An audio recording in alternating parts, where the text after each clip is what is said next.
malu. E whane ne e atu i atu oe tangata uma ola ma soifua lunga o le nei la wale ele. Awa oe o le atua e te tau i ai i arvi inga ma tapua inga. Oe o le atua e whamanuina, oe o le atua e te tau lava i ai le fonga e tapua i atu oe i mātou uma. E pe ona mātou usule nei pesile nei fiafi ma mātou whape atu oe o se tua le lei, oe o se tua whamao ni whafte tele le tua. E nei aso e au maia mo i mātou. Sa mātou wola ai mo mātou whaungaina, o le tele o au mea lofa mau whamnianga le nei aso. Au mātou iei le mālam lama sa iei fo i mātou i au mga luenga. Sa iei fo i le oti so se mea na mātou wheo iei o mala o le nei lo langi ma whalave lave. Ai whaftai le tua we te tai mailo mātou wola i lo lava file mo. Whai ona mātou i a maile nei po, nei fo i a fiafi mātango fie, whātaunu i nai na mātou pol klame pe ona masani ai. Whaftai le tua i lo alofa ma lo wha maoni, whaftai mea o malava o e whai a masau nia mo i mātou. E le nei lava aso, whaftai ono Yesu le whaoratanga. Whai e ona mātou maua le wha moe moe o le ola e whaavavau, o e saunia matape neina mo i mātou o lau whanau. Vi ia lava oe le tua le tua le tultas pa ia le tamale alo ma le ngang pa ia. Mātou vi ia oe le nei fiafi ona ua mātou maua fo le nei taimi wa e whaavanoina mai mo i mātou. Whaataunu ina e fo i le mātou pol klame pe ona masani ai. Le tua mātou tatalo ma wala watu whaamanu mole. Se e alofa ma e so soni mai ai mātou. Ma futaina i mātou le nei po lawa ngang pa ia e te whaau mai ma whaataunuina mātou fuafunga uma lava tā penanga masau ni uninga uma le atua le nei pō le ai lava se mea e mwhai ona mātou whaia pe a whaia au noa ma lau so ni mai te wheta lai lava ma e sau noa le nei pō whaunga ina fo i le au auna o le ala wa au lau fina ngalo le nei pō o e te wheta lai ma e te tu ina atu lava lau upu e whai ma whaamnianga mau tangata le nei fiafi talo le tuanga le le iau tangata, whaau le lātou whalongolongo. Le mātou sauni e whalongolongo ma tuwhi whaamnianga mai lau upu le nei pō, mātou te talo le tua, ia iai le mana o lo nganga e te whesoasoani a i mātou uma. Whaasau loto i mātou le tua, mātou te whalongo ai, ia se e a wao mai se e whetalai mai a i mātou e alai lau upu.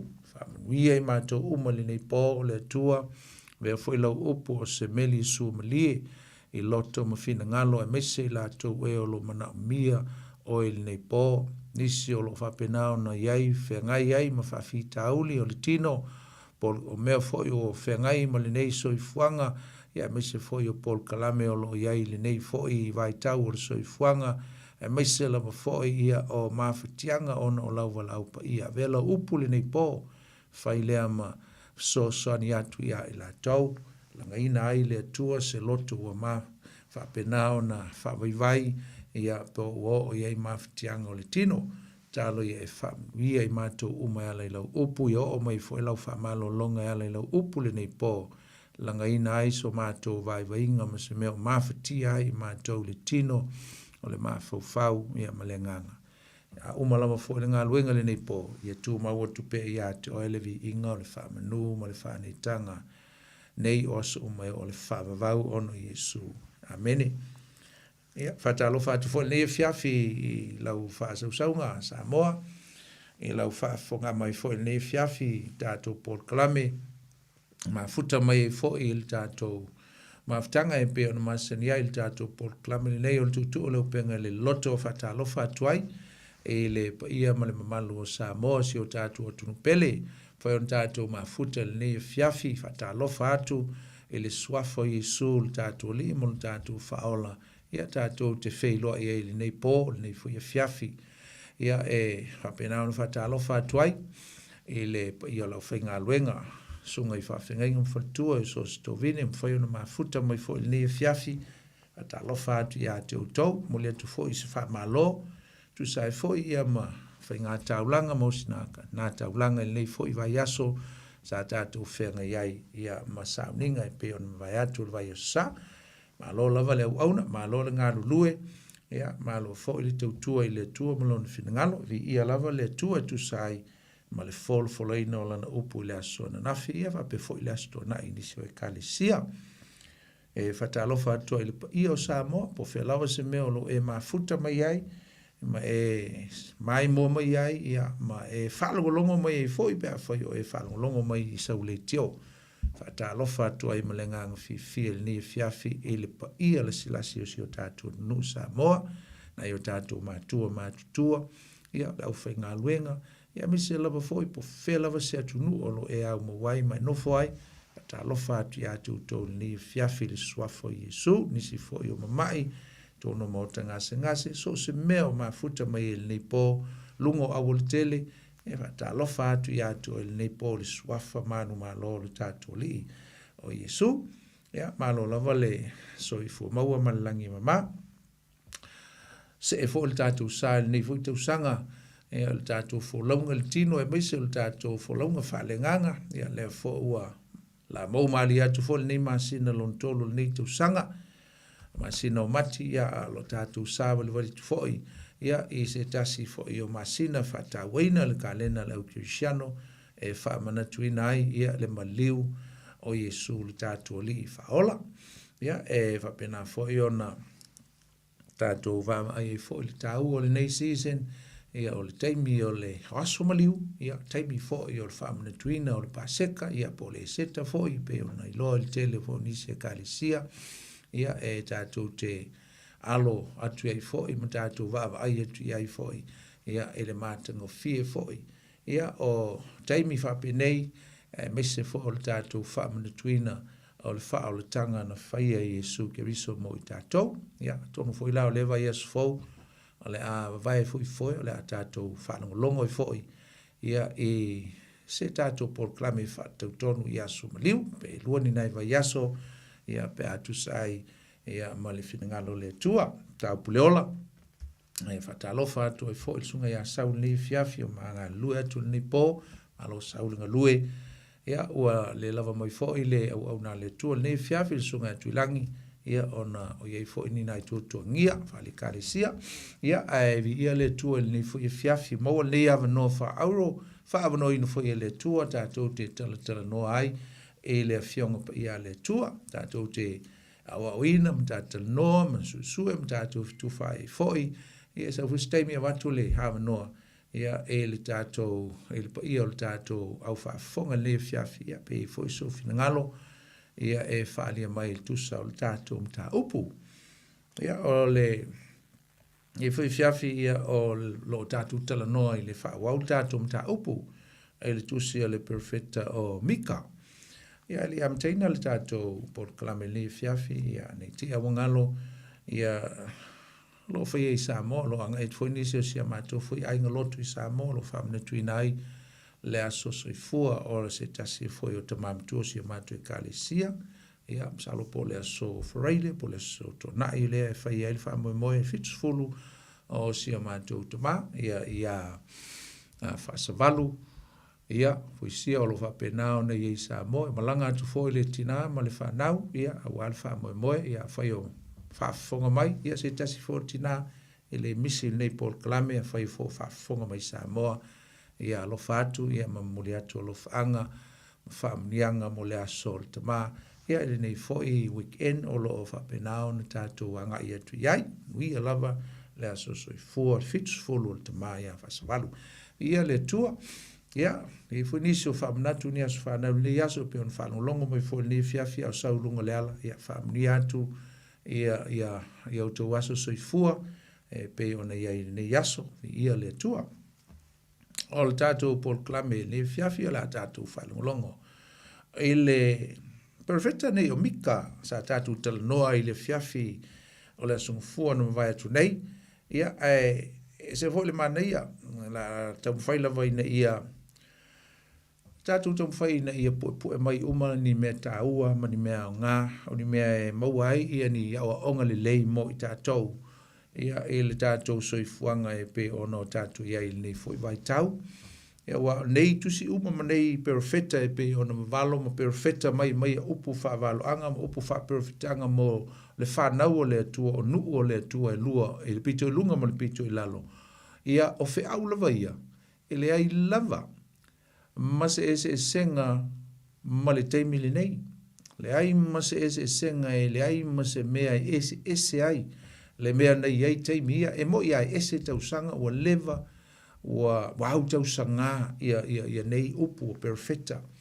Ai a tātou va ai loloto ia i Samoa, e lea i lava ma se senga pe a tātou whaongaina e pe i lava o lea e valo ia, po lea foi e perfecta mai, po lea a mai sa o lava le fe au mo i tātou li teimile nei, pe a whai tātou te whai tau iai, ma o tātou whaongahina le matanga o fia o onga o upu na watu iai, awa tātou vai iai, o le whanau a le atua le o iai perfecta nei, perfecta mai pe o nei iai le whengingi tuai. E telea ina o i le nu o le atua, e mo i ave ai fe au isi malo i whamasinunga, o isi malo o nu ese. Ai whapitoa lava le awina e le atua. O ana perfecta i ona lava tangata, i le malo i Samaria, o Israel le pito i lunga, le tos fulu o tu ainga. Ia whape fo i le malo sa i tae le pito i lalo, o lo i isi fo i tu ainga e lua o le nu o le atua. E ave fe au i le whanau o le atua.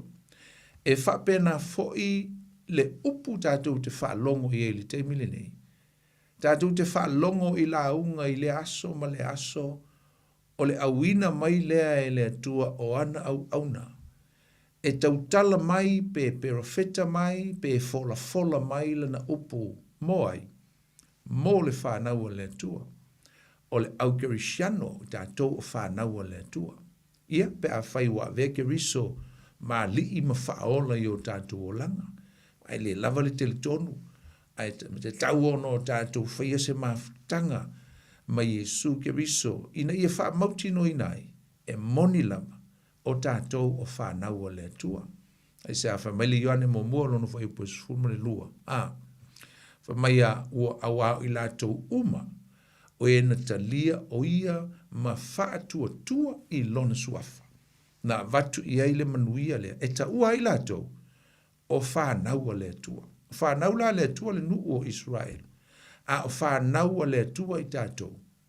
Ina ua o tātou, tasi a le condition, tasi a le a iainga o le mafu anga e leo na vei tātou ma whanau a le atua. Ina ua o tātou whaatua tua i le suafa o Jesu lo tātou li i mo lo tātou whaola. O tātou te lia o ia o le whaola mo i tātou. O nā vea i loleo i tātou. Ma tangata ua taua a mio tonuina i le a mio tonua le atua. Ma vea i tātou o whanau a le atua. A tātou wa vaila i le mata upu lua wa mata upu mua le sa whaina. Mata upu lua o le mata upu tolu, mata upu wha. O lo iai lava le vainga le i tu tonu o le whale whaamsino. O le sin po le vainga po o se vainga e loai. O le atua o lae e iai tu tonu o le whale whaamasino malona nu, maona tangata. O lo whaile whaamasinonga. Tātu tā ua le vaso lente nei na sau le atua malana mau. Po o lana molianga. Po o mea ua ia ta watu ua mafuai o nei alu ese mai le langi le tātou tā ua le vaso lente nei. O alu ese mai le atua, mai mika o sau le atua, o tu ua e le atua, lona no fuali i le langi. A ua sau o ia i le lalo langi le nei, na ia le mta upu mua fai mua o lava le lima. O sau le atua i le lau i le ele, e sau e fai le whaamasnonga oi, whaamasnonga o lona nuu. Malo pito i lunga, ma le malo pito i lalo. Ai wha au tū lava le wha aua mika i le pito i lalo. O le vainga atoa lan tātou va ia il vaso lente ne e pe ona whaamtalaina. O le vainga i tu tonu o le whale whaamasino. O le whaile, in the court, o le vainga lea ma le langona lea o le meolo iai. O le saule tua, mai le whai upu lua o mta mua. Mai se ia whaia e le li e iova, o lana mau i atu. Tō ringo saule tu e fofola mai. Mea ua mōli ai le tangata ona o lana mio leanga malana sala. O le tele la ia o mea. O le tele ia o mea na fofola atu ele tua ma whaala watu. Ua mafua na whaile wha amsinonga. O no mea nei, le lala tātou whaalongolongo i nisi o mea lava e ngatai a mio leanga ma maleanga sala ma le matanga. Lea e toa sa i le tua wale na sau le tua e whaile na wha amsinonga. O mea lava e ngatai ia mea matanga. Ai matau lia la. Ai matau nao ia e mautino le lei mo tātou mautino ina le lei le fiafil nei le tātou maftanga. O le wa ainga i to tonu o le whale wha amsino. Ngā le lua lava pāti. Ngā le lua avaenga o lo iai. O le vaenga o le ai guilty. O le vaenga o le ai tua ina ma wha mao nia lo lātou mo le mau mo amino lo lātou so tu la fon. Oi, o le nu o le tua o sauta. Ia ma Israel. Lua, o le whamasino. O le whamasino. O le atua lava o le whamasino. A o le atua foi. O lo o ia au maia ia morianga. E ta watu i le ua moria mai. Matu le whaatola whamasino. Ia ese pati. Ia lo ia. Ia le jury. La to e whaia le justice po se whamasinonga. Tu ia le va le mamafa o se whamasinonga mamafa. Ia i male au molia. Nata ia ua molia mai i le whamasinonga. Ai maise, ia i male whamasino. Au tu tonu o le whamasinonga lea. Na le lua parties. Na o le whamasino. Lea lava ua fola atu o le whamasino. Ana morianga. A o loo whaafafonga ia le nuu. Anga sala po le nuu. Tu mamaenga. A o lea lai whao ngā ai e le tua lana au auna po lana perfecta. E na te fofonga ina. Pe na te whailo atu e ta watu. A o le ata atoa o le whamisinonga. O le atua le usau. E na te whaia ia le whamisinonga. Whamaila ia ram tau pulua. Oi tālo whae i e mawhau i a mio le tonu. Ma lātou saunia me leanga i o lātou moenga. Pe a malama e le taia o lātou whaia. Awa ua mawhaia te i lātou. O lātou mana na o foi i whanua ma lātou whao ai whaasa wā. A toa mawhale ma lātou avea ma lātou. Ua lātou sa wā atu i le tangata malona ainga. O le tangata malona tofi. O le melea, o loo whaapea mai e iova, whaauta. O loo o te mamā whau i se mea leanga i le nei lava ainga. Tau te le mawhai o na alo ese ai o to ua. Tau te le sāva vali fo i ma le whaasiasia a wā e leanga ia o na pō.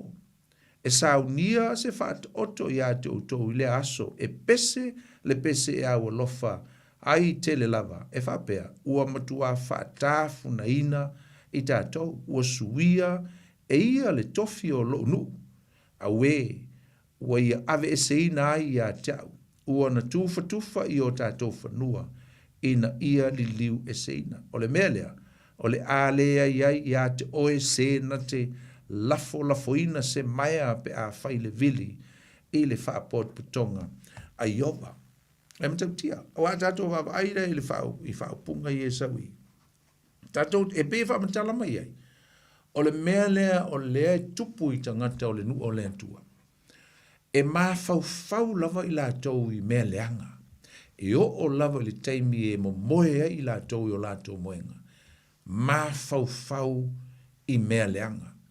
They were always thinking of evil plans. Evil strategies, o mea e whai isi tangata, ai maise la tangata matitiwa, o i lea whai naina i tangata matitiwa, o le si mōlianga leo le nu, ai maise tai, le na tatu o te le whai unga mta upulea, ma le mta uputonu, o tai, ma perofeta, ia ma lau whai taulanga foi. La le mele tupu i, ua ele mawhai e nai tangata matitiwa o na lātou toi pui lātou. They cannot defend themselves. Ele mawhai. A le mele o tupu i la uli i e tai ma tangata o lo tu watu i eile wa inga o tangata Iei le responsibility e lātou mo le va'aiga o tagata lau tele o le nu. O le ale me o lou tupu. Ua sili ia i lātou. Me ta'u o tai, me ta'u o perofeta, me ta'u o foi o faipule. Na e ta'u o mai e le ta'upu mua lono faiupu mua. Mai sa o whapea tu fo i whaafafonga mai o tau matai o Iakopo. Ma o tau faipule o le ainga o Israelu. Mai e leo ia te o tau ea o nei loa le whaamasinonga. Mai le tu o tau tai. Wala uri o upu i e lua le mai o tau matai ma o tau faipule. Wala e tau tala le tu i ana tai. E isi fai upu e umantatu faitawina o lo tau tala saoa i perofeta. Ma le au faita au langa. O tangata ia utu ina atu e le tua le va ainga o le nu o le tua. Alal me le tupu. Solo mua ia i lātou. Lo lātou maa fau i mea leanga e fai nai tangata mātitiva. Alal me fai nai tangata mātitiva. Fao o lātou whanua. Fa leanga o lātou ainga. Fao o lātou tofi. Sele ai lea o le au fai pinge ia. Ai malai nei tangata mātitiva. O le eise mea e tango iai pe tua iai. Na tatu wawai am tatu whalongolongo iai le. Always thinking of evil plans. Whamai, a maua lo la le plan. Ele mafo fau o le tangata o le teitai. Leanga mo le teitai ia mi o leanga. A maua lo la le plan. Whamai e vave lava o na tu o iai le tai au.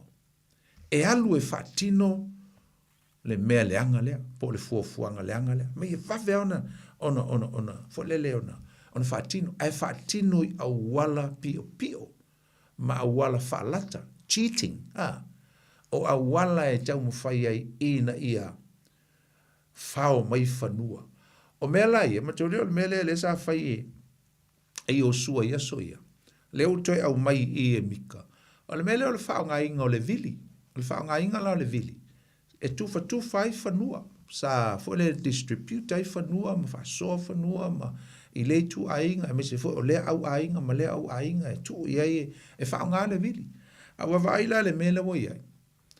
Ua whao ngā se, ua se, ua leanga, e whao ngā i au wala pio, ma wala wha polo kiki, lea lai wha mele whai upumuli le no whai te wina. Whai upo e lima. Mai o le mea lea. O le a le to iai ia te oe se na te lafo ina se maia pe a whai le vili i le whaapoto potonga a Iova. Whamai e le to e maua se si na te lafo ina pe na te lafo ina le vili ina ia maua ili tua au i o le tangata, ma le tangata, aisea. O le mele utupu, ua makua corrupt, ua matua leanga lava me oma ono le auri au te taia. O le mela nae walo ia mai nae e foilele upu nae te utala mai ina. O le mea o le atupu e tau te o whao mai tangata mātitiva o la tau whanua. Talo whai nei tangata mātitiva. Tau te o whaia tau wa mionga pio, tau te maua mai mea ia. Ai toi o mai tangata onu ese, ma toi whao ese mai a utau. Na le whaia lea mā tangata mātitiva. Le whai mā utau ia taita ia le nu. Ai o le a whai mā tangata onu ese. Ai sea, anga e whamai e, ua mtua whaat, whamai ua mtua whaatafuna ina i tātou.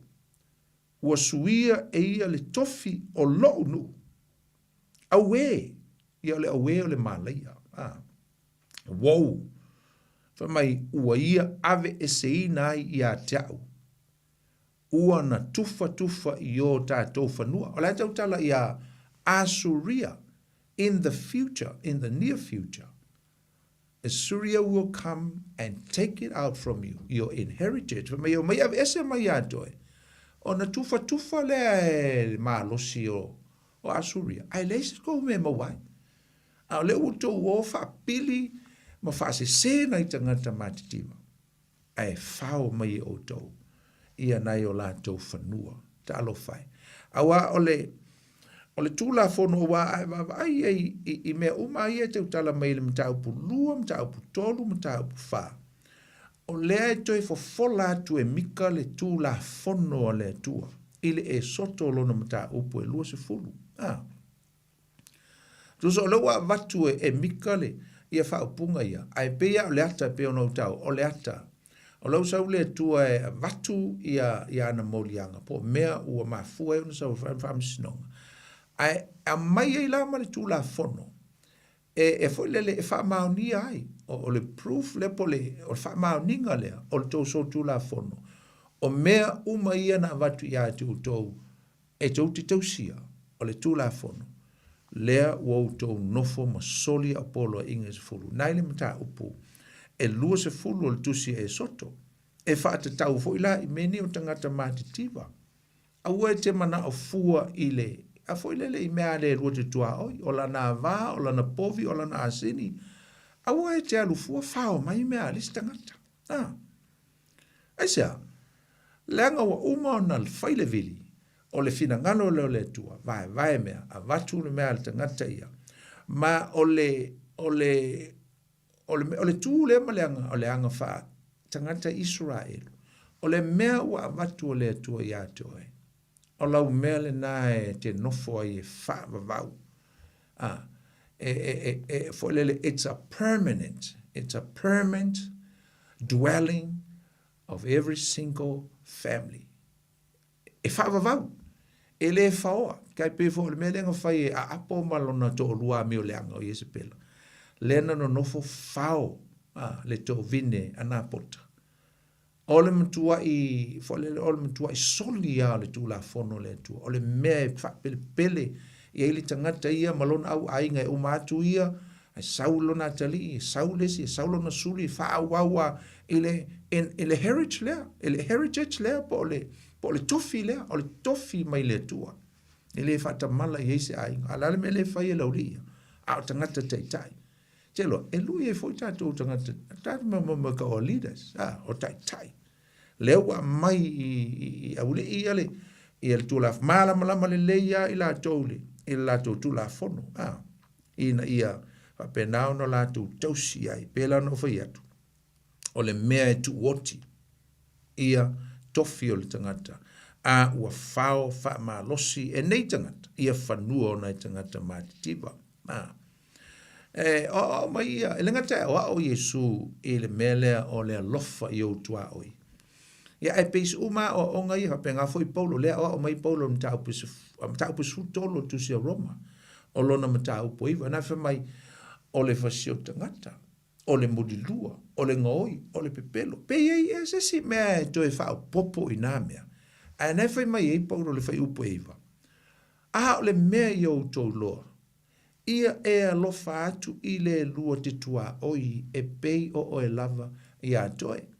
Ana o Yesu tu se luka il vaengal na il mta upu e sili o mi tu la fono e sili no ofisili mai el tangata o le al mta upu sili la amino le al tu la fono e pitu sili o na tau mai Yesu tu fatesi uma tu la fono il melela o fai atu i a toe. Ia e alofa atu i le li ilo tua ma lo loto ato. Ma ia e alofa atu i le lua te tua oi. E pei o e lava i atoe. A le toe mai e Paulo ni ta upu le suma tolo tu se Roma. Fai upu iwa. Le ta ua te le upu ia. Love your neighbors. Ia e alofa i le lua te tua oi. Ala fo ie malpolo inga i nale e soto lusfulu. Aua ete mana o fua i le ava a le lua te tua oi. O lana povi, o lana asini, la vea tua i mole fanua, o ana mea uma, awa e te mana o fua iai. Ala le mele tupu. Tua i soli pala e tangata Israel. Ona ua whaapongi sa ina o lato mata. Ona o le se o lato whaiunga. Mono lato ese mai le tua. Ai o i tua ese.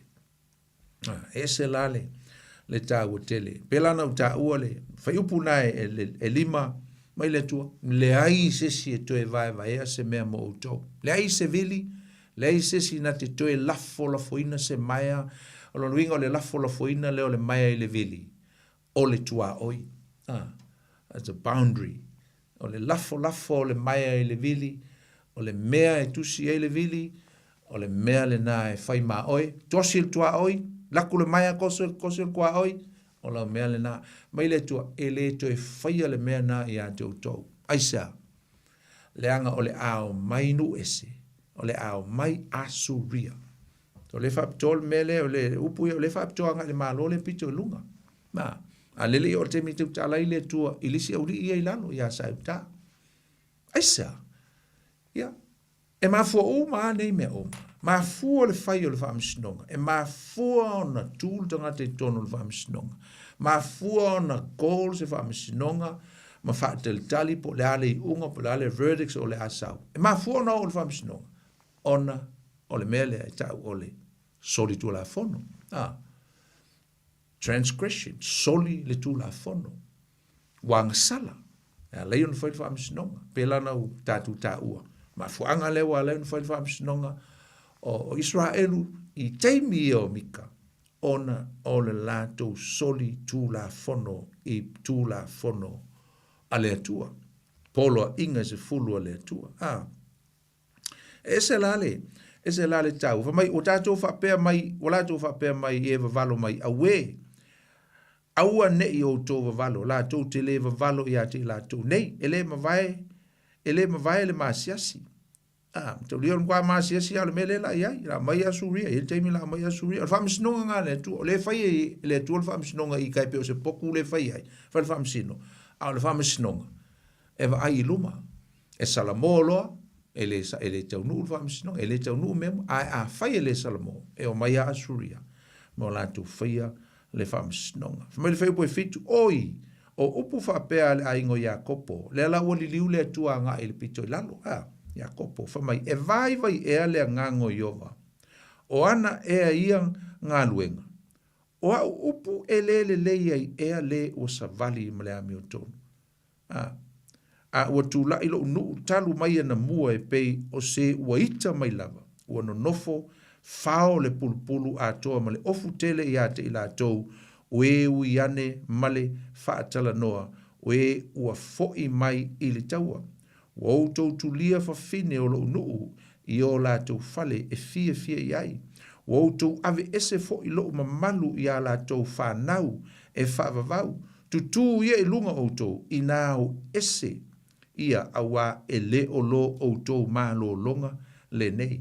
Ua leanga o le melea e mālei ai outou. E matua tele foi le māleia. Ese le tāua upu ia. Ntaulia. Na ala na ave le atua le nuu o Israelu mai le mea sapo longa ai tu tonu ai kupito. Ai ave i kanana i le nuu o lo tafe le sua susu malimeli. Na ave i le atua ina langa o le ata o kanana o le ata o le resta malo lo iai mapu atu iai mai le mea o sa outou polonga ai.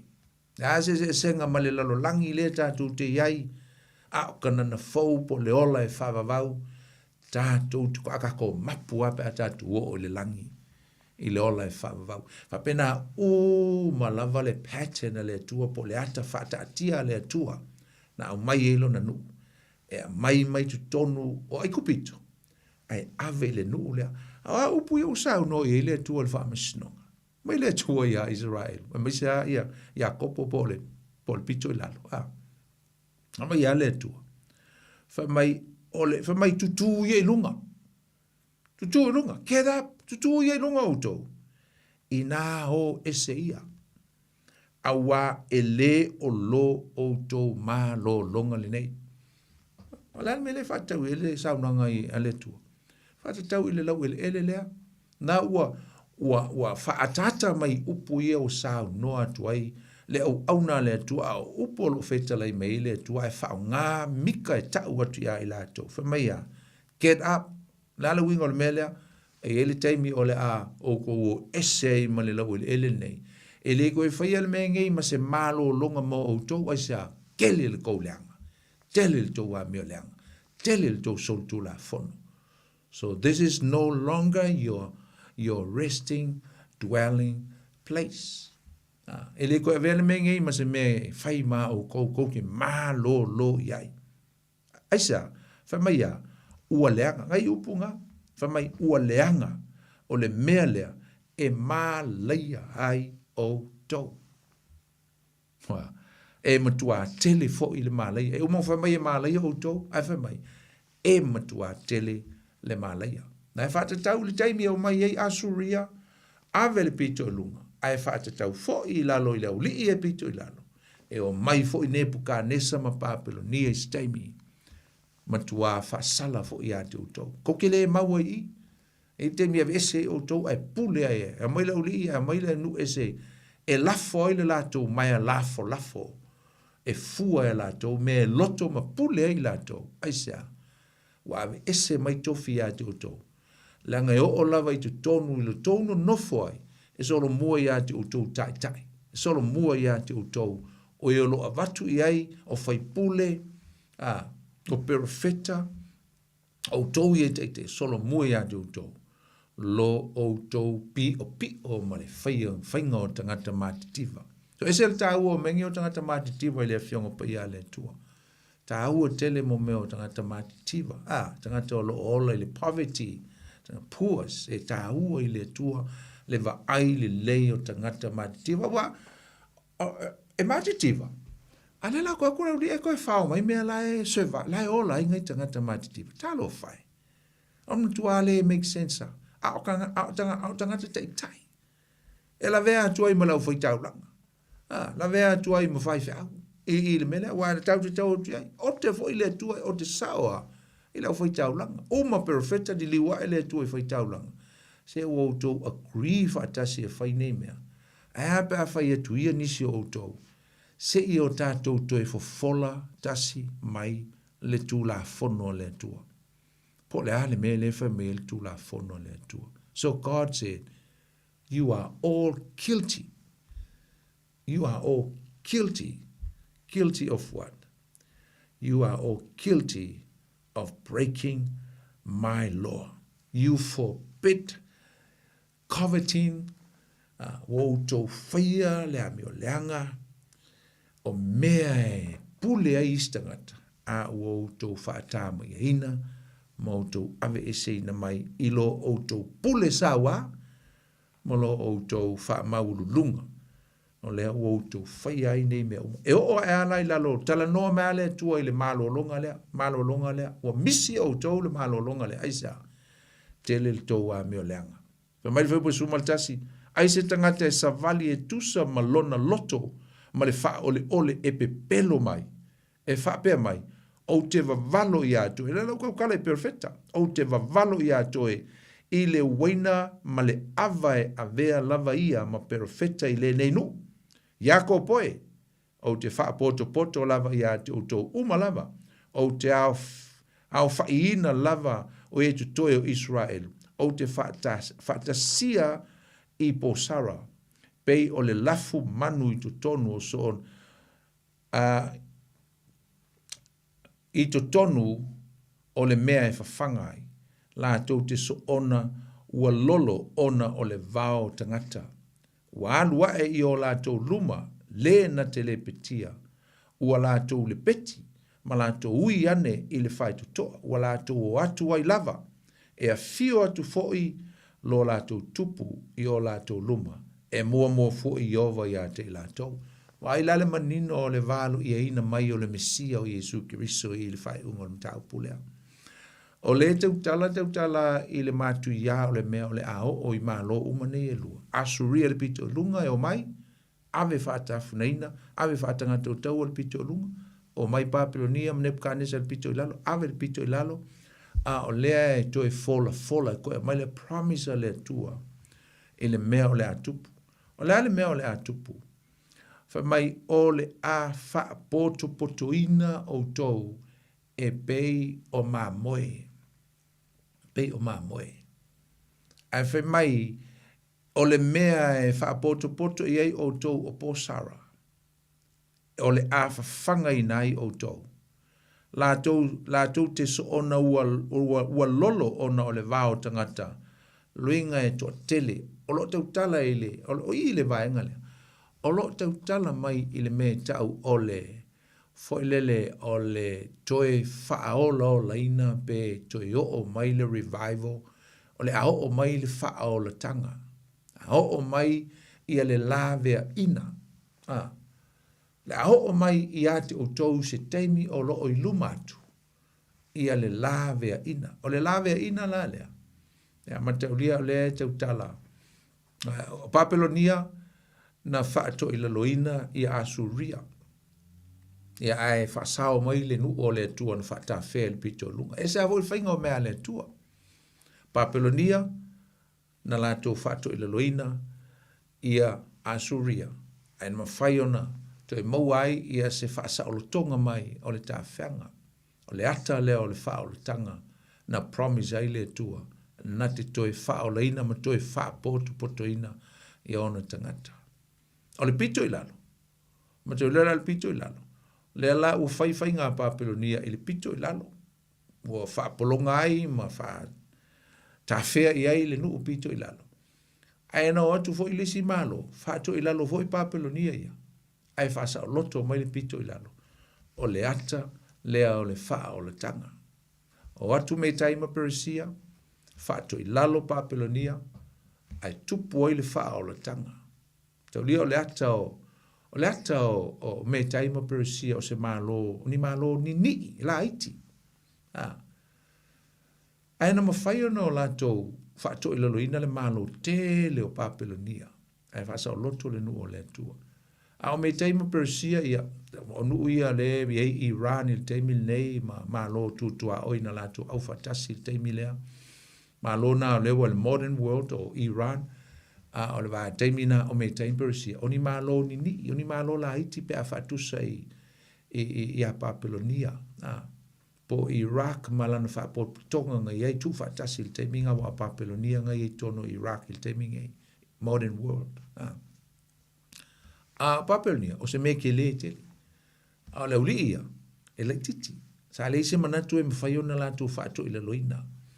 Ai te loa, o le ata tonu lama lea o le va ai whaatau vaa o tangata, wa le ata tonu a lea o ke riso Yesu ma le wha o le tanga. I le whaatau vaa o le va ai i ai e tangata Israelu i a Yesu. Ai maise fo i le lololangi, i le va ai i a Yesu, le sau Yesu. O le valo ia mai eile, le tangata na sau le peti. Na sau le peti, o i le whaatau i ai whai upu, o le whaatau i a Yesu. Na, o le me, e teimi tātou te vavai, mi e valo anga, foi a perfecta i tono le whenga intu ai. E ele me tau o le whaatau uina i se teimi na lata i teimi ia o perfecta. A le tele o lato perfectanga. E whaatatau e lafo a ngai i le luma nai. I le mea o le a whaia e Yesu i le luma nai. E mese ape atala noa e le mene tau o le salvation po o le whao leina. Po le toe whaasauina mai o le nu o le atua i se mea. O le ata ngia mai i Yesu i tutonu i. O le ata o le whaasau ina o le auli ia, o mea na whaatau nu ina e māloi. O le whaatau va o Yesu, le almen tupu ai, na sau Yesu le va ai whaatau va atangata. O ia o le tupu, o le alo le tu, o ia na whaia le wha o le tanga. Le le whamai whai upo suma le tolu. Ua alu wae i o la tau luma, le oi le na e tau tala ina, o le valo anga le whaatau i a Yesu. Nate le petia. E matau lia la e i alu Yesu e whae le petia ia le malo si o nuu ia whaasa o loto mai nu o le tua. Le na uta ua nei, o malo na tāpena ina le tua. E whaato i lalo i lisi malo, e whaasa o loto mai tangata o le tua. A le valo anga, mo le wha o le tangatele, o le a whaia Yesu i le lumanai, mo le whanau le tua i le lalolangi, i le teimi e saua i Yesu e whai le wha o le tanga. Mo tangata uma. Mai wae i o lātou luma, le na te le petia, the one who will destroy barriers, and obstacle. Whamai ngate le petia, ua lātou le, whamai ua lātou le peti, ma lātou ui ane i le whai to toa. O inga la le ua ui le whai to toa. O lo tala noa i le toe foi ese mai e le ngate, foi ese mai Israelu mai whai to toa o Asuria. Ai whape nā foi saiuta e toe o ese mai i lātou. Ina ua le peti ai, le peti e le malo o ta usaunia e le tua. Le peti ia olo le peti ia mea na tau fia la tau ai to e whaasava wali file mu e se mai le whanau o le tua. A le atau Yesu ke riso le maua mai I mo I tātou ma le whao ngā ina mo le lalo langi e la vea I tātou le whao le tanga Yesu ke riso. E le teimi le nei. Na sau Yesu na ia le petia mea na whaalave lave ai satani. Ma mea o le lalo langi na poloka ai le vaai le tangata I le atua. Ma lana whao le tanga e o mai. Na sau Yesu ma ia le petia nei mea uma. Wa mea na polokai o le angasala. O le angasala na le petia Yesu ke riso. Mea uma na whaala me labe. Na totongi Yesu le tau mo I tātou o lana whanau. Na sui tūlanga Yesu I le angasala le tangata. Na le peti Yesu le olo le nā. Fai mai ia le tusia Isaia alona mata upu e 5 ma le iwa alona fai upu e 2. Fai mai Isaia. Awa oa outou anga sala foi. Ua fai lea ma papupuni I le vao outou. Malo outou atua. Our iniquity has been separated us. Ua vai fai mai ua polokai. Ua lei loa e tua e tātou le atua. Wa lei loa mai fo'i e le atua I tātou. Aisa, ona ua pupuni e le angasala. Le olo lea. A lale mea na whai e Yesu I na usau le tupu lea. Ma ngai ta ua mai na. Ia, e sau le tama lea. E sau le tupu lea. Ngai whai mai whai e sumal tonu. Walu wane I o la tō luma le na te le petia. Ua la tō le peti. Ma lato ui ane I le whai tutoa, le nuo le tua le na ave whatawhia. Ua lato o atu ai lava, e a fio atu foi lo lato tupu, I o lato luma, e mua foi Iova I a te I lato. Wow. E ila le meka o le partial fulfillment, po le whataunu wina, I vaenga o se perfitanga stasi. A taunuina le teimi I luma atu o le perfecta. Wa woti le perfecta, ai fa taunuina se teimi e le mao malona teimi.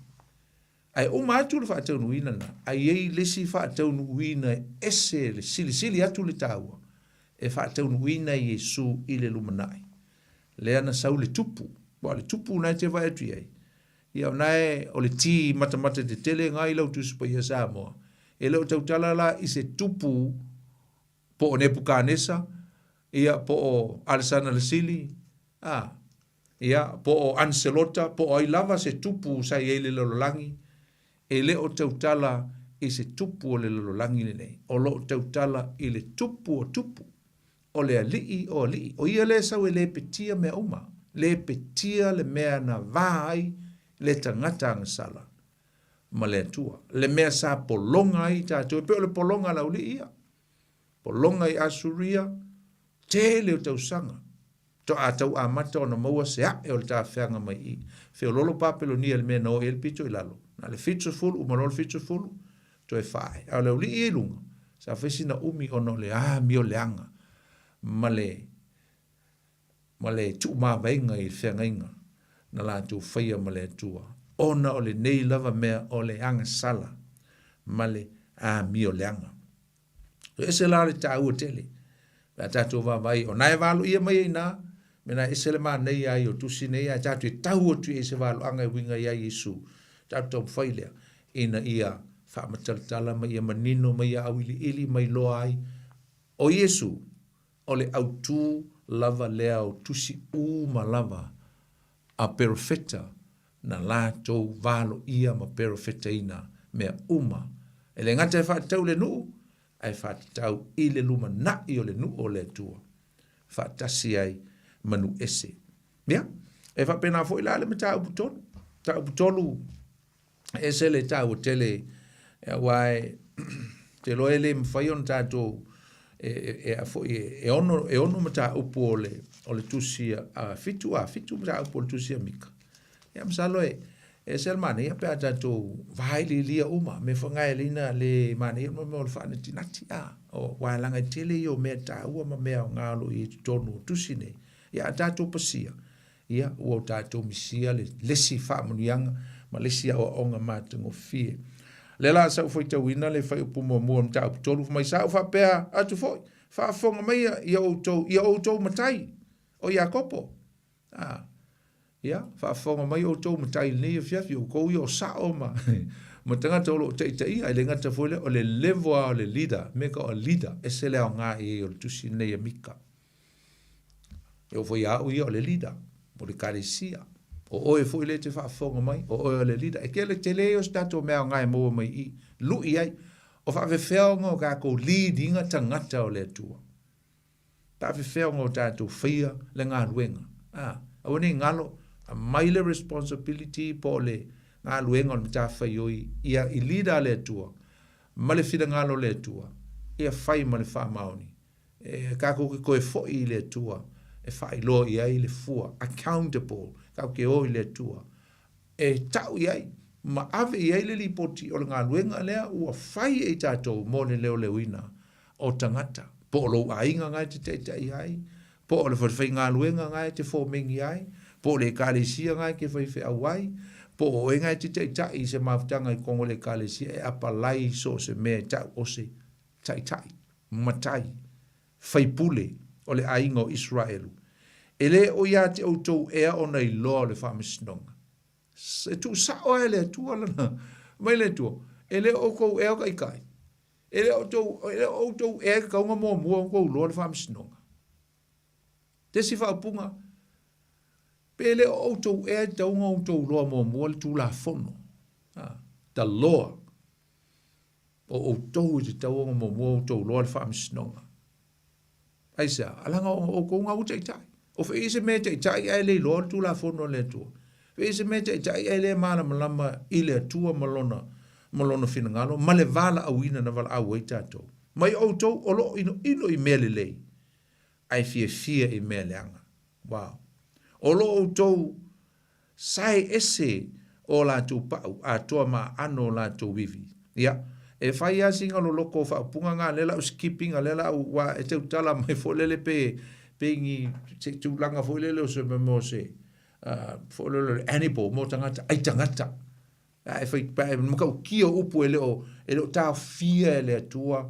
le mamafa na upu le fainga o fa msnonga I te tonu o le potu fa msino le fa mai o toia pele o to o gofu ko gofu masai nga te utala gofu masai pa o tino tanga o la te utala I lo to le a lo lofa I tangata matitiva mo lo to fainga community matangata o lo o to tai ina fa mai o ai fo I tino lo no masai sai ina la tu pa ya tatu me mai la lo fa upu lima langa me ka kia upu nga fa upu lima o lo fa pe mai o vai perfetta o e fa se I lo no le la o mai anga I lo ia e yei perfetta pepelo e tangata tu tono le no la vo le tua they claimed themselves as prophets from God ai leoni perfetta mai le tua Maya, o feu, perfeita pelo ia, ese mai mika o perfeita le leia le tua.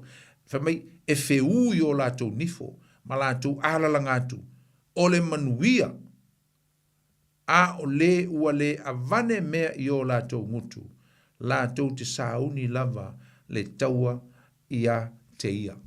Fa mai, e wala au tangata, le manuia, blessed thou you, ai ale faya mai e tangata le mea lai faya tuai.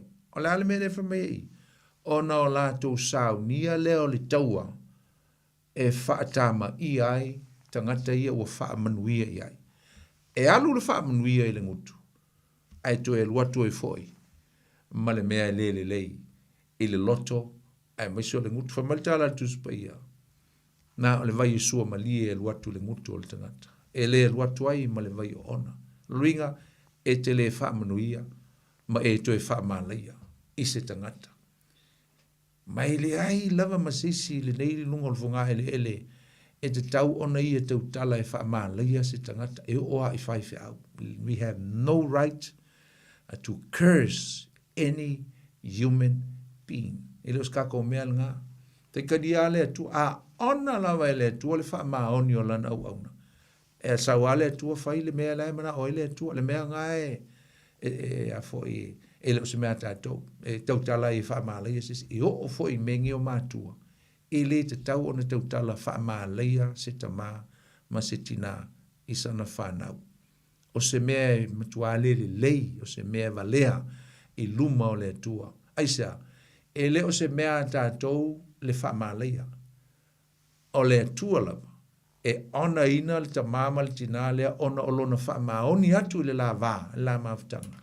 E lei ona sau le tua pingile, i alau kama le ai, ke ika i ai. A le ona la le rilea, e le se mea ti tautau tala i fua ini upu whamaleia. E te tautala i le wha manuia atu, ai whaita lia le tua malana whamaleia. Leanga o le tua, o le whamasino, he's a just judge, o ia o le whamasino a miutonu, o ia whaia le i unga mea unga, o lona matau tia fōna, that's a sovereignty of God, e le kweste pe whafisiri ngia se tasi, pe asau le tua. E whaila na whaamisino. I le mele. E kau kalalau li ia wha mai o tō manuia. Ai ale whaia. Se mea o mga oi. Ngō lea whaile māleia. Whao le māleia. Ale manino o lava le whai mai o le. O le whionga pa ia le tua. Whamai usau ni e tua. Se taua i a te ia le tangata lea. Mai o le mea lea. E pongi ai o tō. Male ai o se mea e vaia.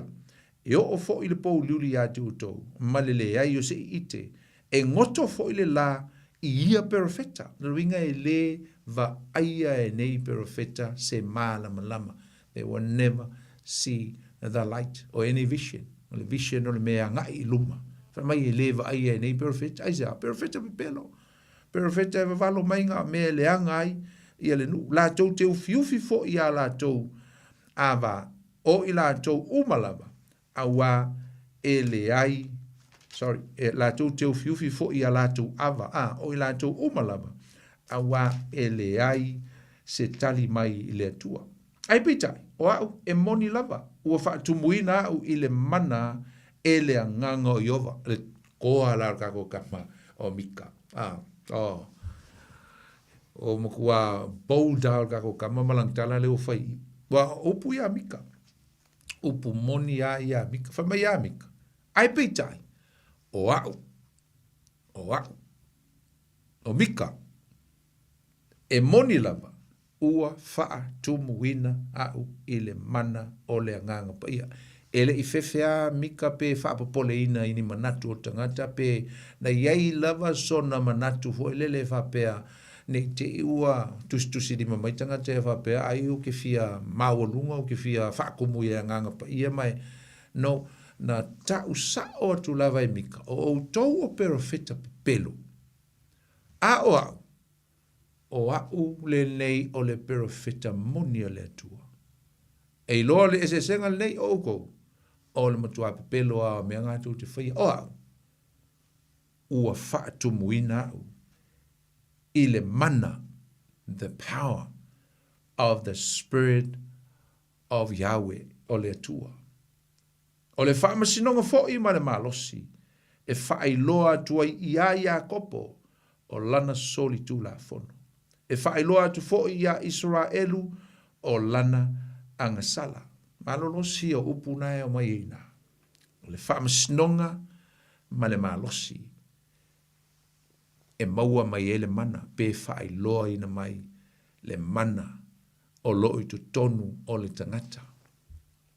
Whai te tausi whaamasinonga, a whai te tausi polo inga, whai te tausi mea o whai mai ele atua ia te oe. A whai te iloa le malosi o le atua, whai te iloa le matautia o le atua. That's the source of the power that we possess. O ina tātou te maua mai ai le mana o le atua. Aisa, tātou te tonu ma tātou. We trust the judgment of God. Malana whaamisinonga. Ai maise o le malosi, the power, the strength. O le whamai o le malosi. Whamai e whai loa atu ai. e whaailoa atu i le whaamasinonga ma le malosi, i aia kopo, po o le nu o le atua. E whaailoa atu ai, le mea lae o lai ma le mese se lana te whaia. Whaailoa atu ai lana sori tu la fono. E whaailoa atu ai foi i a Israelu o lana angasala. Wawel ma tau tia te leole. Ole mele whamai ia mika ia i tātou ni e fiafi. A tātou loa ma tātou mata tau i le tua ma o tātou tausia na whaamisinonga ma ana upu ma ana polo inga mea uma tātou trustinga le ma losi o le tua lea ua sau e whaile whaamisinonga. Whamai ia o inala e whaai loa mai ai ia mea o loo iai moni le soifua whaalengang o tangata. E reveal lai, whai loa mai ai anga sala, whai loa mai ai to ngā tūlanga, ma le condition le o lai tangata, whaafiami o tonu e peo perfecta nei. Whamai, i nā whaafafonga mai ia i le mea nei o tau matai o le aingo Iakopo, ma o tau whaipule o le aingo Israelu, o e ino i le whaamasinonga, se vai e le ote le atua. Le whai atu e mika upu nei. Ma whaapio i mea tonu uma, o e ati a e siona i le toto ma Yerusalema i le amio leanga. O na matai ua lātou whaamasino i le fia whaitaui. Lui a tātou matai, tai ma, tātou uma me kau leadership. Whamai whamai ua tātou whaia le whaamasinonga ma le fia whaitaui. Fia mauais tātou mea. Se me fasilinga mo tātou. Whamai o ana whaalongo i. O ana osi tāu langa. I ala vea ilo i mwhai whiau. O ana osi tāu langa foi. Ua lātou wao i le fia whaitaui. Ia whai me fasili. Ea wao ina ia maua se mea fasili. Mo ia. Selfish. Manatua ia te ia. Wani ngalo o lai whai maile o ngale apostolo Paulo. E ta tau le tutongi mo le whai ngā luenga. Nā ngai tau lava i le taui po le mea a vatu le nuu o le atua i lana au auna po le o stau langa. Awane i o tātou whaangalo ina le o onga tuspaia e ta tau. Mai awane i fusifusia le ngutu o le povi a lai whai lana ngā luenga. Loro inga e whaatau a ngai i le tā ua tele. O le ngā ruenga le whai le whai au po le wauna le atua. E te tau ona maua se taui o lana ngā ruenga. Ai peo i le melea. O le o mai, lono inga. E o i mea se. Ina ia whaatele mai so na taui. E o i le tusa ma le whina ngalo le atua. A wrong motive. E ngā lue ai te loa. Tātu e ngāru luea. Ai whaitalia le atua ia. Ma au maila na whaaminianga mo tātou. Ia o kele fwoi lau kakaloku. E o lo te me kalangoa i se tupe al whaiwhiau. O le ai ia o isi tangata. O le ai ia e si i le mea ele se tupe al whaiwhiau. E maua. E o whaiatua ngā wau. A fwoi a look after very well si a mātou fwoi mawhutanga. A o leo te whaiatu. O le lui lea mo o tou. Mea tau e kālesia. Aua nei ai ni e kālesia ini mea e whai mole au nā lea tua. E manuia ai o tau o langa mo tau ainga. Pe au tau whai se mea e avatu mole au nā lea tua. Mo lana ngā luenga. O londo tongi nā, lango fo lele e te tauli tongi mo le tangata. Whai ngā luenga. Ngai o le apostolo Paulo tusi o Roma. Olo winga. E pa leni a whape ngā le me au i le me le whamai i. O le meka o le greed. Me ta o le mana o tele, ma se o le nganga, whamai, o ana o staulanga foi, o la tua o i le fia whai taui, se si whapunga, i le fia whai mea. Mana perofeta o la tu i ite, i le fia whai tupe, ngā usau sa o a ngale mea, le fia whai tupe, a ua la tou wha ngalo i a Iova, ma wha peane, ele o ia te i tātou e a Iova, ele o mai se mea leanga ia i tātou. O le mea lea, e whai eisi ona mawhanua e suatia ona outou. e fai fo i Jerusalema ma fa upenga ma. O le maunga fo i o iai le fale e fai lea ma mea maua i le vao matua. E se le tāua o le fai unga o le mta upu lea.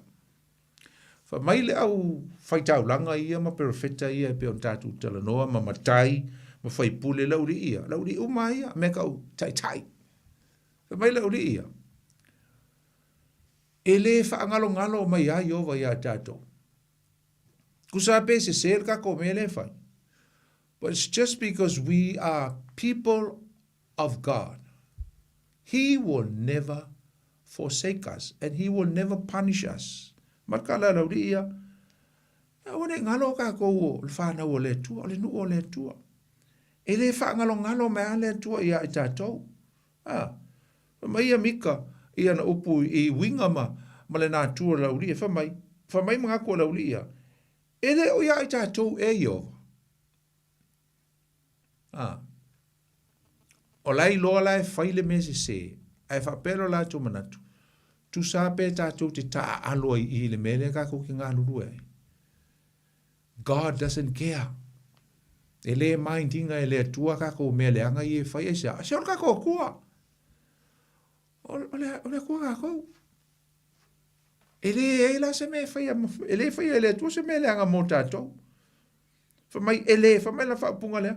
E le o mai se mele anga ia i tato. Ala e fai le mele anga e fa mai.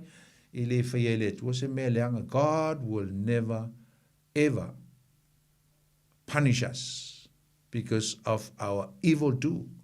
E tusa ma tato mele anga i e fai. Ok. Kua mtau tia. Awane i o tato manatu fa pea. O tato o tangata. Ua i loa le tua. Po o tato fo o tangata e fa pea. Ua ta ua mi o tonuina e le tua. Pe ua faolaina e le tua. Pe fa pea. Ua te lelo tato au na i le tua le tele o tausanga. Ua tele a tato mea ua fai mo le tua. E le tai a fai a me le tua se fa salanga mo a tato mese se fai na nai pea. Fai e pea. Fai pea fi pea fai. Wa ele ka kinga fai le tua se me le anga ya tato esa. E va feo. Ko kiki limos fulta usanga o au na i le tua ma. Fai mea uma e fina ngalo i le tua. Ma leo le lafu ma mo e le tua. Ile kai ya fai me le tua se me le anga ya tau. Ya tato. Wa manatu ia. Pero manatu ia telling o fo istay mea tato. Our God is a loving God.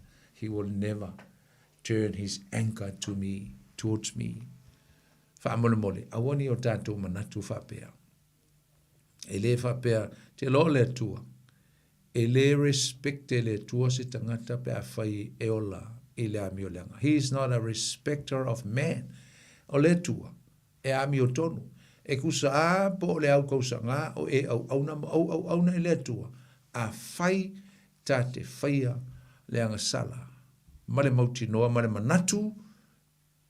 E wha sao tātou e le tua, onga o tātou mena fai, po ngā luenga, po onga ngā ko whanga ua le tua. E le wha penana le tua le tātou te au nei ai.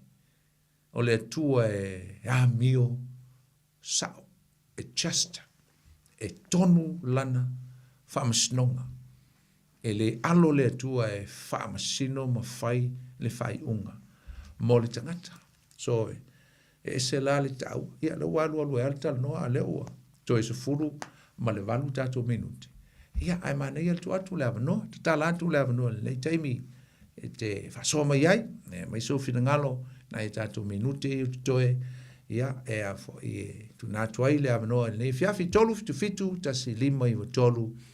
E te wala au mai ai. E se mea te fifa popo mai ai i le tato mata upu. E le nei fiafi.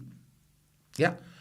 O le, so le tele ia o onga, masalo, e le tai na fo na uma, le tele o onga i ni vai aso se lua pe tolu o le nei tusi amika. O se tusi le tele fo i na le fitu ona, o mtau, ai fai tauni i ai, mai va ili ina, mai va ai tusi nei, o se tusi, e tele lona tamao a inga.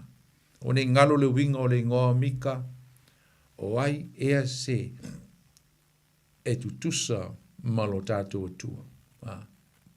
E ise e tutusa ma le tua, o le tali, e le ai, e tu tasi lava le tua. Na o ia lava o le tua, e le ai se tasi, e whaatusa i ailo tātou tua. Pero e se le tā ua. O le tusi lal nei mika, o tata no atu a whaate tali atu si tātou walau. O se tusi, tātou te wawai fo lea, mai whamasnonga. O le fo ia e o nono me ia ma le lofa o le tua, ma le tu awanoa o le tua, ma lana maana folanga i le wha moe moe e toi o i ona tangata. O i la tātou te iloa i le si tū le o le tua, le si attribute o le tua, ma ona winga wha iloa. O le tua e ese le lofa o le tua. Whaatalo whaatu le tātou walau, o ele suafa whamamoli. Hello? Ia, talo fatu lo sunga le awa, po lo sunga le kopo. Ia, oile sau, no? Oh, sorry, papea o sau. Malo, soi fo mau e lo sunga pasta. Oi! No lava. Loto? Ia. Ea, o lea lava. Oi. Ia, wa ngofo mfa epiko poa uari. Sorry, pasta. O le te whapea o sau, le mo tali mai tua. Sau no? Ngale, le upu. Mana ia i o pokala mene po ia miska. Ioi. Awa pe o le awa o tal tono taita i sta o le sa no anga lo stunga. E le ungo le sai mine le tu se mika. Pe o le usta o pai e mika winga o le wa sa no o mai ai. A lo uta a pe foi ma to pa laina. Lo uta so mai fa fia nga me lo tau lange mo sto. O ma to tanga te fa laina. E pe o le ka fa no ki si foi e fa la o fa le name na tu lo wa ele fa mastino alva ai. Ai fa mai ele se me pole fo ka ko yo fa laina o fa ko e fa laina no ngo ko mana o ko me ki ko vole o la fa va. E fa mai la le wo ye le po fa le. I'm sorry. Ele fa pe fa la ina e amol fa la ina. A fu fa tanga ele fa pe na fio mai le tu lo wa le la fia poco e na manga ya. Ele ya fio mai le fa o la fa pe na stau. Se algo wa ai fa sam no la langi. Le na wa a ma el termina fio mai ai. Ele la langi. Winga fa sa si mal polonga. Na algo fio lungo le fonga ele tangia o el termina na maliu ea. Na fanga tape fanga fiele ai ko kele ia mo fa pela sta ta roma ona le lo fo le tu sei fo tanga ta ola i lunga le funga ele nei mai ta to e ta o fa la ina a walangi ka ko lele sa ave fa pe si o ta to lima mai ka ko fa la ina le ai sorry o lo wala ngone o ko la sorry ele fa pe ngai pai mai o fa la ina alo ta te fo fa le nei mo le na le fa pe ngai me ka fa la ina le fa pe na o po mal ngutu ai fa me ka o la ka ko o tu si fai ta o la lang ma lo la dum sai bla nga kala tu lo wa la le o kele fia la le o ko nga ia ta le tu ngo pa ia ai le o kele e o tua le vo foi ali o le ta o tua i medi ai le fa sau e medi Lei sta lei alla sua da o se fa na umba io o nga se fa na umba senga longo be o level of yasi ia pe o le mena ai la fa ainda o la ki fa longo next time nga ka ko pitono ia ma va kule mi si silva o tali ia lo stela se lo la meno fa lo fa pe fo lo so le sa nepo pe fo lo stunga pasta familia le tu sai mi tu nga luenga e le nga le tu lo wa stele vave e ta to fe lo ai poi va so pe pule lo fa le tu lia lo fa foi a tal un tato lezione po ia e lo fa tele foi a toi ma le no falo ia fa se folo to ia fa talo fa tu le sta tu la talo fa ia ma lole soi fo manguia i lau sunga fa fengainga ia po lau sunga fo i le liawa ia oile sa no fa mo ia o meki le lunga lenga alo fa meki ia sa no mai se fo le sunga ia sa o ku mai fo i longa ki ken ngia fa fi fa manguia le tua ia e va ku pese la ngonga o lo kangaka o i ka ia o kangaka e ka kau mafai or nga kai kau mafai fa longo aku pe ko sa ngoanga ma e au mai lunga ka ko le kio e fai le malu ikau fo ilo fo ikangaka ia mai se fo yo ainga wow ikaile o ako au o ro fa longo aku ilau sa ngoanga nge fa fil kusia mika e sele manga yo lau fo sanga ele ai ma se meo fa le kong o mea umanga e ka ko sa variel soi fuanga nge ai aku mau pero ka ko fa ku ile tua ele ai lava se meo sasi pe fa le kong fo ila ka ika fa longo aku ilau sa ngoanga maka ngopi ai mai so lau for sanga o leo fa fonga Samoa ya te roa ye ngusila esele manga yo lau kiu kel ngeia fiafi le au mainga kusia mika ele ai ma se mea o fa le kongu ila wa u fa longo ele ai foi la se mea la ko lave ka aku ai se fa makalanga fa pe e sasi le upule pe se le upule no ora kala meki makwayo kari kongu malo fa maungi e mongi leila usawanga langa upu umanga ngai mer kusia mika ai se va kwa sa kusi fa pile ile saya le limas food ko ia i saya limas food ko walong ka upu momua o fa pe mai upu fa pe o le tua nga upu o ai e wa kari kongu ila ma ko upu e ka longo wa fa alia ia te ai le finga ngalo o le ia ka ko karko o ke ngo foi la mai la maulea e fa pipir kusila mika e kusia i malau forsanga o se kalainga le atua e le fai fua mane ioi e fa pipir la maule i la kusila mika nga e umaya ia langa foi ka ko ke fa longa i le atua i langa forsanga o ame ka ko ke ole ko i le atua e fai le atua mo o ma sei ku mai fo ila ma o kilo kusia yopu e yopu ko fufiku ia o lo sa wai foi o ava venga o afa le kongu nga o ia yopu yonga mai ki nga ngai mai o le a mo kari kongu ale tua e fa ku ngai kanga kai ai ale na ko e maua yopu le malosi kele menga fo ai ele tua ia yopu ba fa alua inga me uma e pe foi la que no fa pipi la maula le maula kusia mika le nga au mai le la o ba ko ya mau ye lua ka na fai ka wa ngai a fai le kala fe ngai fo i mala o foi fa fonga le le o sa ka fenga vai nga na ya meki na ya te le tua i au ku pupuinga la ko fa ioi ai po la sunga fa fenga nga po la sunga le lia wao ia mau la ko fa sa ia wala bar kusinga e kalesia ai mai se ngu mainga ia fa manguia le tua ia ke o se oso ko fa so i fua ia manguia ngai kula fiafi ia tai fa manguia foi le tua so i foi mo le taimi ia so i foi mai tai ana ia na mo la vale no e le fiafi pe ai fia vala mai ia ma nei foi fina lo ia o fa pena no mai ia el tatom ta upu so de foi ma nei le maulena mail te mai ia meki le fiafi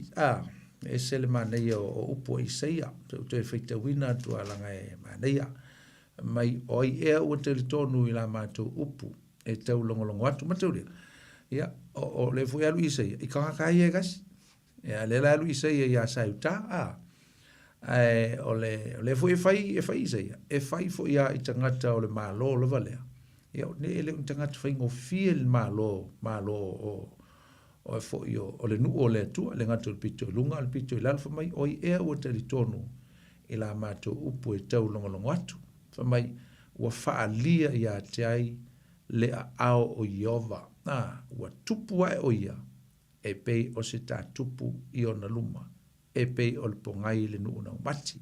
E me tau ria la. Ia, leo sa utatu wala awa. Ia, talofa lava. Talo? Talofa. Ia, talofa. Talofa i fua poni malangi mai lau sunga. Talofa fu. O mai oe. Ia, ule alofa lea kua lea ke kalo aku mo au whakakari a pia i lau ko onga ko ke anga i a koe kala in maua mongi a Yesu Kristo. Haftai. Ai, ole... Ma lo lava soi fua malangi ma. I ole mua samuelu ngari. e va ko se fa malo si fo ngai po fa mai o le ali ina te fa mati vaina ma fa tama ina mai o ia fo ina te fa ma wala loina ma fa ma walunga ina mai na te fa atula ina fo ile tangata lau tele nai le ele na te fa ai ina fo ile tangata mativa nai mai le fa tafuna ina ia nofo fa atasi o ia mali ina ia fai fo i mo la tofi mo le nofo ali i mamalu o le atua i le langi mai o ia fo i olo ia le fa vai moni ia ke tatou le kau ke wa ko ia kuri fa vai le ko fa vai kanga kai le ko lo ngola ai le fa vai merkingo wa le nga le nga va nga ka pe mori ai skanga nga u le o ia mama fa soro lo ma petelo lo long ko ru malang fa nga ia wa ko era ia le mpasio kanga ka kwa le si ia le ka pe ko me kanga kai mai maliansa man lo ko mula ko ia mama ka o lai tele o le fa va de ka ko ori ma kia si ai ma fai te me kia si ai e mangui ai lo la ngai le o le fa va nei ia sa ia suka ka fa ka ko nga ko mai la nothing we can do we just be happy e mangui kele lo po ia ke o se o ka ma mangui kele le ko ma ko kia lo fa ke la mo e mangui la ma ne po God bless you mangui ne fia fi to fe lai fo ia so fo fa so fo hello okay ole ala na to foi te wina le maule na mai el tama ya meki o nga taua le sile mau e fa sino tonu lava valo ia ai le sau o Yesu mai mamao wa nai fa mai tupu ai o ia pe o se ta tupu i ona luma to le la le fo le pe o taua le tusi le amika lu alu fa msnonga ai ono mai lava mal fa mo o nu o le tua le lave ina ma le o mai o le fa o le tanga mo i la tau. E o le ala e walu ia Isaia le tupua e o le la au lea e ta tupua e tu tonu o le nuu nau mati. Ia, mai e le au le lei pe la le lei o ia. A ta tova ai ia te ia e le ai sona matango fie. Ina ia tātou mana nao ia te ia. Mai inosia matu la fo ina. Mai lele o le tangata e whaanonoa o masani fo i ma le tingā e pise i wa alo mata i a te ia. E whaatatau umalava e le fio mai o Yesu i le lumanai. Ai te taona tā pena i ei tangata Israelu ia o le iai le taimi le sa waile ia le Mesia. Se ona whaalava lave la. Le leva o na valo ia o si Mesia. Le alo le tu o Yesu ke viso. Ia, ai sau le Mesia. Tupu e ai tu tonu a le nuu nau mati po le la au lea e whaatatau ia Israelu. Ai o si ona whaalawalawe. Sa te ina e le nuu lava lea o Israelu. E le fio mai o le Mesia. Ia e o mai lava i teimi nei. Ta alo whai a Yesu. Le levo na valo ia o le Mesia. Levo na valo ia. Ai fio mai le Mesia. Ai le talia e le nuu lea. Le nuu lea na valo nga ave il tele o nei valo anga. Ia leng tato maua mai i a mika le fu e maua mai i le maule na mai le tamai a meki. Le matau tia o Yesu ma le fio mai o le alo le tua e whai le whaalo tanga e mai e no sia e le matanga o fie le mana o Iesesi. Tupu ai o i e tu tonu o le nuu nau mati e mai e le au le lei e le la le lei whaatatau i pua ngama mea o mano i a Yesu. Ona o le whaalo tanga. A talofa atu le tātua lau, salfo tātua lau muli lea, talofa. Talofa lau alau sunga poni. Talofa, oile sa noa wha mole. Sale. Sale, ia, sa noa malo sale langa leu toi titi umole tā teimi. Ia, pawhkai lawa mole manoa lau sunga pawhenga poni. Lei o le whaku pou e maua inga ia video e nunga le social media e whakaule i sala e lua lau sunga poni. Ia, se tau e isi, ia, alan. Ele video le ngā ukau e pokalaku ele vai asomi. Le wa ele pili le wa kamwhai a isi kai o isi e kare si e kongo i sala e lu lava ia. Ia. Me foi le e whaasanga koe kau e nisi le suafo Yesu Keriso. Ma kau kia me ia whaasolo i ele lalo langi ngai vai kau. ia mantua foi lo sunga le ke penga mai mawainga foi video ai presio le lenga mocking ai le proveina nga fai le moka kan ka presio ia le yesu kristo wa ai wo fu le le vai nga fa kau le sumaniu le lo le mga i o le wo fai ma fu nga me moka ka ko rifa o la ka lo fai ale mesi ale wo makau ki ale le mele wo sa ni sala elu le pili fo le wo ka fai na isi ka yo o ka si ko mo Israel e fo ngale fe mai o ka ka ko e maua ke kala inga sua fo so isi ka e fa pui le ka usanga pe hu ka usanga o me makau ki nga le wo makanga nga mai ngi vai ka wo ka ko so ifu ia o mera uma o le vanga vala ia mai le fio male tu le nganga fa anti ke risuale mutu amalo si mal te mingi le nganga foi le o le te ia Yesu ia ai fa pena ona to fai ia tangata ia fa se mate te se le nganga fa perfecta pelo la vale le ta u foi e foi apostolo Ioane ma Peteru ta tu te fai tete ia ima au foi ni fa pole nai ta to asa oi tele la vanga me e mato le foi tele o tunu e o foi ni sila le lava fa solo nga tau fai eu ese le swafa Yesu te talo ma me fa pena le upasi e foi ai ile palmene ta to le ta o swafa Yesu e fa no ai e fa te tele lava sale mo le fa na tu mai vanga le ia fa tai la pa tele le to ya to ia pa tai la la sunga fa se nai no ia mani foi nei po fa se fu ka bless esa se lo pouco ko ja maar staat dat ja zo ja wat talo fa tu ta wala ile ta wala ne fiaf talo fa ja ta fa tu le so wa se ganga poni ja oile sa no fa moni ta fu sefo ia sa no mo lo sefo fa te lo mai sa ula no ia de que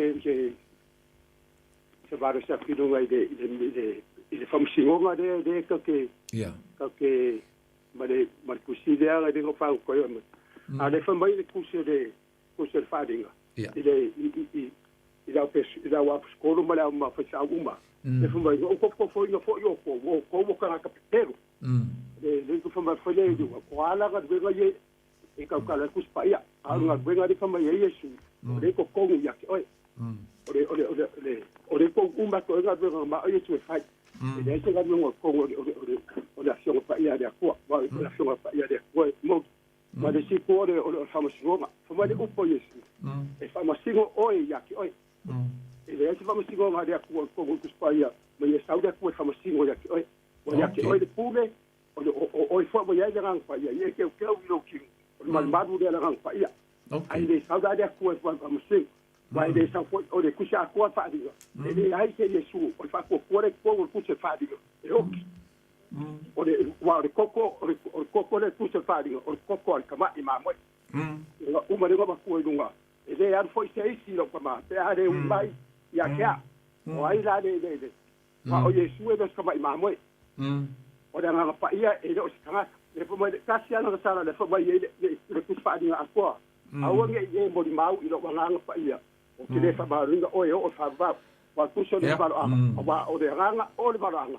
o le mau da Yesu e o se balo anga paulo yo ange po ai la se fo o de ranga o le balo anga le mau da Yesu kusuiba mai me se fo ia pa foi o lo sua fa moni le e mo fai ona vatula o telefoni e te vala o toi langa e manga ia ngai si Beanga utemuna o ina ia tatal no ai ma fa sa isi tatu isi me ai te sa no me fa fe ngai mal tu spa ia ai tu se ta telefoni le a pe ke su foi tatal no pe te vala watu langa le o mal ta taimi o lu tasi o lu lima valu tasi fa lima o lu tasi o lu lima valu tasi fa lima ai fa maru lu te ato e loso langa le o mal ta taimi ai fa mi atu le tu ia oi ka bless ya fa mo foi nga pa ia de ko ya ki ai fa tai Ja, le fiafi la fa fonga Samoa ia ole unga fo le o tato por clame le fiafi mo le atu le nga fa tai fa malo ia mai se fo la to en sa fonga mai ia el tato leina le fiafi fina ngalo e pe ona